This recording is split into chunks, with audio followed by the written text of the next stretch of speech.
Olá a todos e sejam bem-vindos.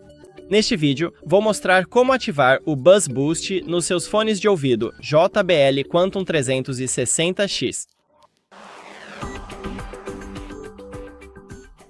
Primeiro, certifique-se de que seus fones de ouvido estão ligados e conectados ao dongle, e que o dongle está conectado ao seu PC.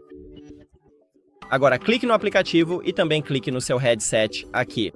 Se você fez isso, verá este menu.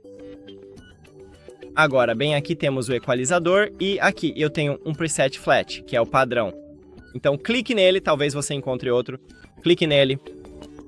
E bem aqui em cima temos o reforço de ônibus. Então clique nele também e nós conseguimos. Obrigado por assistir a este vídeo. Se você achou útil, considere se inscrever no canal e deixar um like no vídeo.